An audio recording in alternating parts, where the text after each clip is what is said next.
In the winter of 1919, in a back office on the third floor of the Treasury building in Washington, a Treasury bond clerk named Thomas Bradbury opened a manila folder that should not have been on his desk. It contained a War Industries Board procurement reconciliation for the A.I. Dupont de Nemours Company. The numbers on the contract did not match the numbers on the production log filed at the Hagley powder mills on the Brandywine. They did not match by a margin no clerk could explain. By the spring of that year, Bradbury was no longer at the Treasury. His work was transferred to a senior auditor. His name was quietly removed from the reconciliation team roster. The folder was reclassified. The Hagley log was returned to Wilmington. And the £4 million discrepancy that had crossed his desk on a Tuesday morning in January was never entered into the public record of the United States Treasury Department. I am going to show you what I found. But before I do, if this work matters to you, hit the subscribe button. The algorithm tends to bury this kind of research the way the families I am about to name buried these records.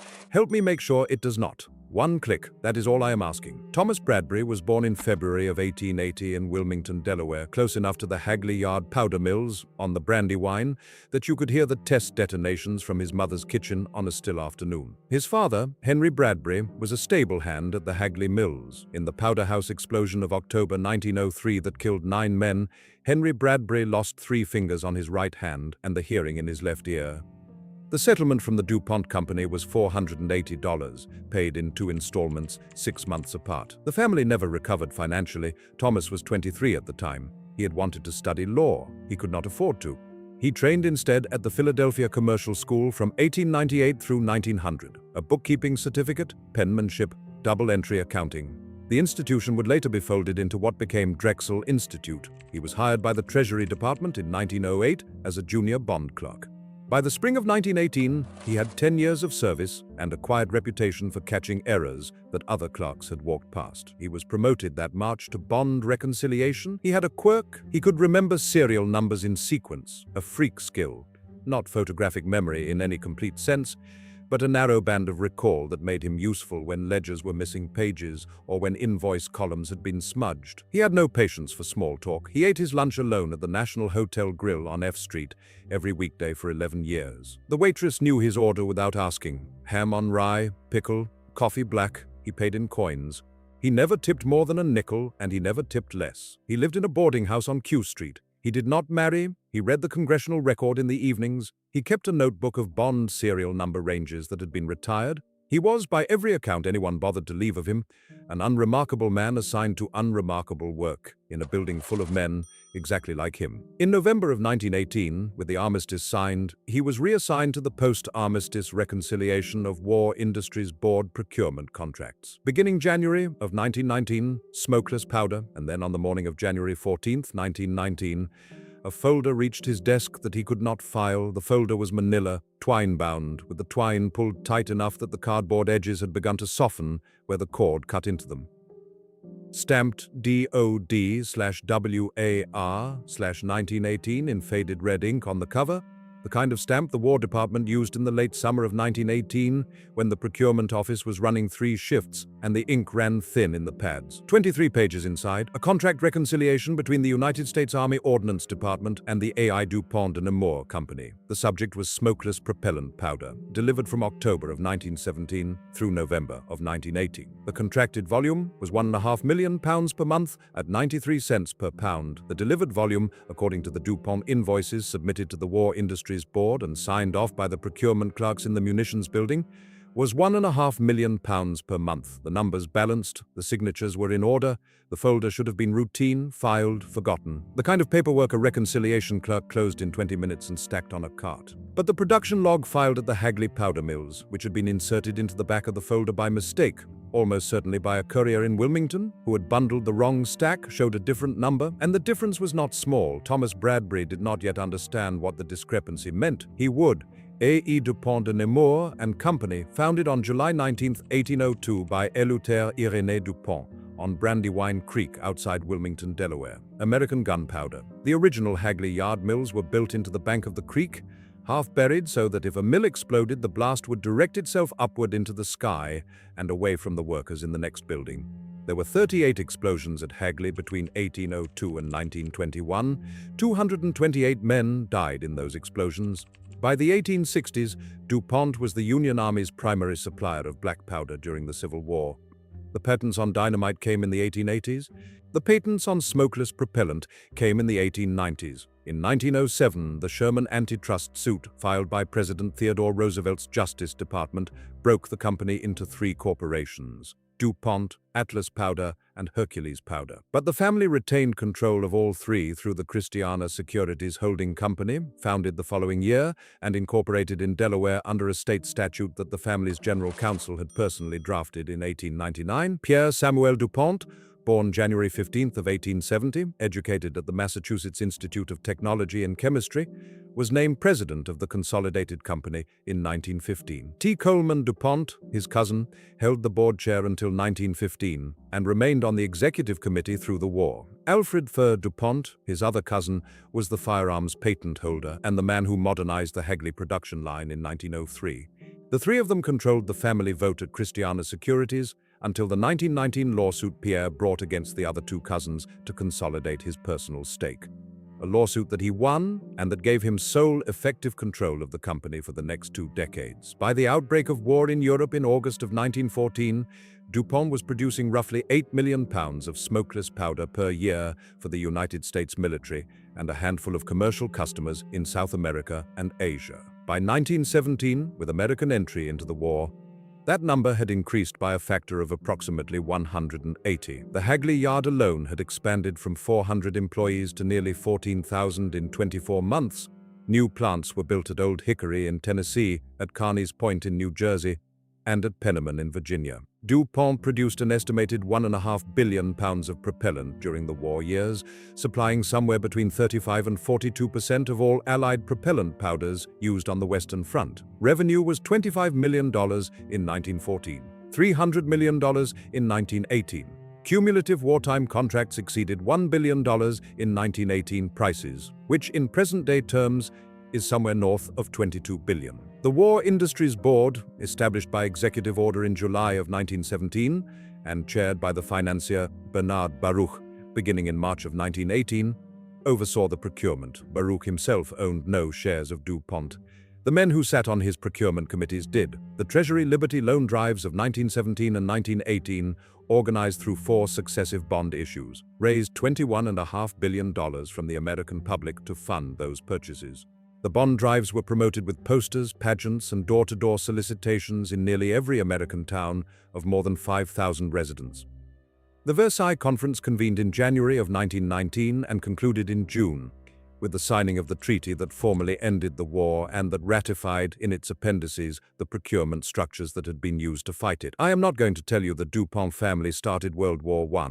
I do not have proof of that. What I am going to tell you is that between January of 1915 and November of 1918, the company manufactured and delivered enough smokeless propellant to fire approximately every other rifle round, every other machine gun round, and every other artillery shell that left an Allied gun on the Western Front. And that the men who sat on the War Industries Board Procurement Committee included family members and senior counsel of the company they were procuring from. That is documented. That is not in dispute.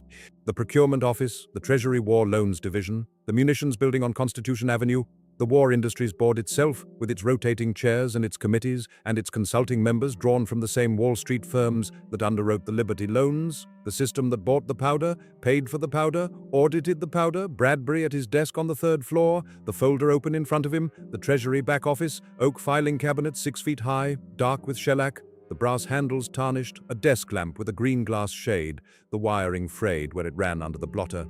A calendar from the Riggs National Bank, January of 1919, showing a sepia photograph of the Capitol Dome.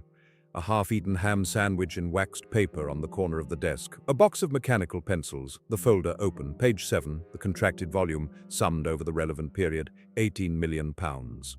The delivered volume, per the DuPont invoices, 18 million pounds. The Hagley production log, somehow filed with the reconciliation packet, 22.4 million pounds produced for the same period. The Treasury had paid for 18 million. The Hagley had produced 22.4. The 4.4 million pound gap had been sold somewhere else on what looked, on the face of the documents in front of him, like a parallel contract not registered with the War Industries Board. Bradbury's hands going still. He read the page twice, then a third time. Then he closed the folder. Then he opened it again. Then he closed it. Then he walked out of the office, down the third-floor corridor, down the marble stairs, out onto 15th Street, and he stood on the sidewalk in the cold January light for what one colleague later said was nearly 30 minutes. When he came back in, he asked a junior clerk to pull the bond inventory for the relevant Liberty Loan series. That was the first step. Layer 1. He checked the bond inventory. Certain Liberty Loan bonds, identified by their issue date and their underwriting bank, had been used to underwrite what the file called the parallel powder contract. But the bond serial numbers did not appear in the published Liberty Loan registers, not redacted, not marked as restricted, simply absent, as if they had been issued and then unissued at the same time. He pulled the register for the third Liberty Loan of April 1918, the issue most heavily used in the file. The serial number range that should have included the bonds in question jumped, on the published page, by exactly 412 numbers. The gap was not annotated. The footnote at the bottom of the page referred only to administrative adjustment. Layer 2. He cross-referenced a second DuPont contract from June of 1918, a contract for cordite powder destined for British naval batteries at Scapa Flow. Same structure, same discrepancy. £6 million unaccounted for between the invoice volume and the production volume. £6 million of smokeless propellant, enough to fire something on the order of 1 billion rifle rounds, missing from the public ledger and present in the Hagley log. He sat with that number for a long time. He sat with it until the lamp on the desk next to his was turned off by another clerk going home for the evening, and then he sat with it for another 2 hours. Layer 3. He pulled the Hagley shipping manifests for October and November of 1918. A portion of the unaccounted powder appeared to have been shipped by rail from Wilmington to a port in Halifax, Nova Scotia, addressed to a British procurement office that did not appear in the Allied procurement coordination ledger maintained at the War Industries Board. The office name on the manifest was Imperial Munitions Liaison, Pier 9, Halifax. The port that had exploded in December of 1917, when a French munitions ship called the Mont Blanc, loaded with 2,900 tons of high explosives, collided with a Belgian relief vessel called the Imo in the harbour Narrows and detonated, killing nearly 2,000 people and levelling the north end of the city. The same port, a different pier. Pier 9 was on the eastern side of the harbour, well away from the blast zone, and had been rebuilt and reinforced in the 18 months after the explosion. Layer 4. He found a letter in the file, accidentally archived between 2 reconciliation pages, between a junior partner at the New York law firm of Cravath, Henderson, and de Gersdorff, the firm that became Cravath, Swain and Moore, the firm that still exists today on Worldwide Plaza in Manhattan, and a DuPont vice president whose name had been clipped from the bottom of the page with what looked like a pair of paper scissors, leaving a clean horizontal cut about 2 inches from the bottom margin. The letter discussed how to structure the unregistered contracts so that the bond underwriting would not flag during reconciliation. The phrase the junior partner used was parallel instrument. He used it 3 times in 2 pages. The letter was typed on Cravath letterhead and dated August 17, 1918. It bore no signature. Layer 5. He searched the city directory for the addresses on the parallel contracts. 2 of them traced to the same Wilmington postal box on Market Street, rented by a man whose name appeared nowhere in the company's published officer rosters for 1917, 1918, or 1919. The box was paid in cash, quarterly. The renewal in October of 1918 was the last one on the public stub. The post office clerk who had handled the renewals had retired in December of 1918 and had moved to a sister's house in Reading, Pennsylvania. He died of influenza in the spring of 1919 without ever giving a deposition. 3 open loops. A British procurement office that did not appear in the coordination ledger and that operated from a pier rebuilt 18 months after a catastrophic explosion. A junior partner at one of the most powerful law firms in the United States who used the phrase parallel instrument in writing 3 times on unsigned letterhead. A postal box on Market Street in Wilmington, rented by a name that was not on any roster, by a man who paid cash through a clerk who died before anyone thought to ask him a question. Archive rhythm, short, long, short. Bradbury working through the night of January 15th into the morning of the 16th, the lamp on his desk burning until the building janitor knocked on the door at 5:15 in the morning and asked him, quietly, whether he intended to go home at all. There were others. A second Treasury auditor in the Philadelphia office, a man named James Henderson, who flagged a similar discrepancy on a smaller Atlas powder contract in February of 1919, and was transferred to a desk job in the St. Louis sub-office by the end of that year. Henderson lived another 41 years and never wrote about what he found. A Senate Munitions Industry Committee investigator, the predecessor body to what would become the Nye Committee in 1934, who took depositions from Hagley accountants in the summer of 1922 and whose final report was drafted, edited, set in galley, and never published.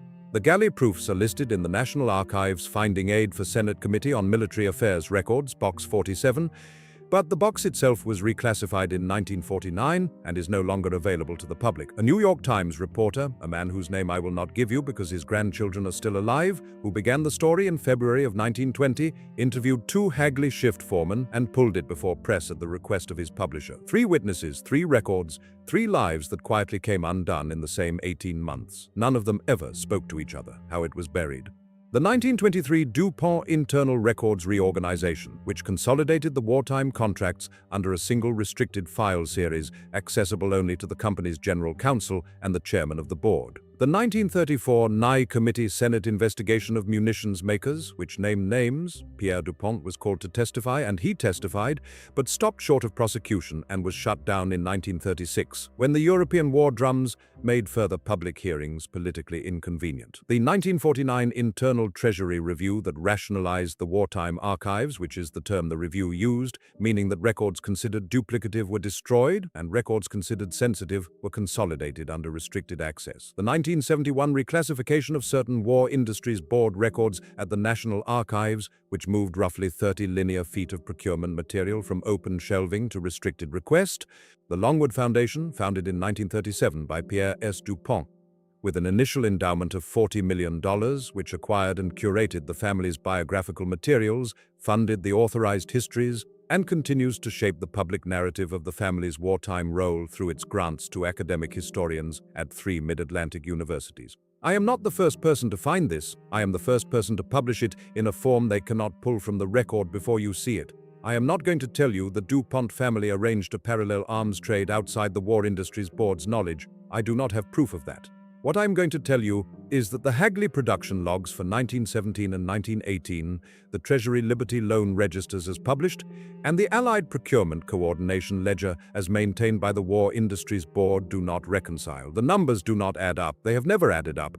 And a Treasury bond clerk named Thomas Bradbury noticed the discrepancy on the morning of January 14, 1919, 3 months before his position was eliminated and his work was reassigned to a senior auditor who closed the file in less than a week. This is not a story about World War I. It is a record about how the system that profited from World War I is still here, under different names, doing the same thing. Modern defense procurement is structured around the same mechanisms: cost plus contracting, parallel authorizations, restricted classification, the rotation of senior procurement officers into and out of the firms they procure from. The firms themselves are still here. Cravath still exists. It is one of the most profitable law firms in the world. The DuPont family still controls Christiana Securities in a restructured form. The Longwood Foundation still funds the academic literature. The patterns repeat, not because the same individuals are alive, they are not, but because the structures they built outlived them. I am not going to moralize this for you. I am going to tell you what is on the page. You decide what it means. Thomas Bradbury was not a confused man. He had reconciled more than 4,000 bond filings in the 11 years between 1908 and 1919. He knew what an invoice mismatch looked like. He knew when a serial number did not appear in the register it was supposed to appear in. He knew when a shipping manifest pointed to a port that was not on the official procurement coordination list. And he spent the remaining 19 years of his life, until his death in November of 1938, in a rented room in a boarding house on West Fayette Street in Baltimore, trying to tell us what arrived on his desk in January of 1919. We did not listen. Maybe it is time we did. Return to the desk. The brass lamp with the green glass shade, the wiring frayed where it ran under the blotter, the light pooling on the open page, the folder twine retied, the cardboard softened along the edges, the faded red DOD/WAR/1918 stamp in the upper right corner of the cover. The Hagley powder mills at night across the Brandywine, the test sheds dark, the river running slow under a thin January ice, the number, £4.4 million, then £6 million on the second contract, then the unnamed British procurement office in Halifax, then the junior partner at Cravath, writing the phrase parallel instrument in a letter that should never have been filed in a Treasury reconciliation packet, then the postal box on Market Street, paid in cash, renewed for the last time in October of 1918. The empty diner stool at the National Hotel Grill on F Street, where Bradbury used to eat his ham sandwich Monday through Friday for 11 years, where the waitress kept setting his place for 2 weeks after he stopped coming in because no one had told her he had been let go. The archive was never destroyed, it was just buried. In the next investigation, I am opening the disputed Treasury Department memorandum at the National Archives at College Park, Maryland, the one that names Andrew Mellon as Treasury Secretary of the United States and as the owner of the Aluminum Company of America at the same time. Same man, same decade. Two ledgers that do not reconcile. I will see you there. Until then, count the entries.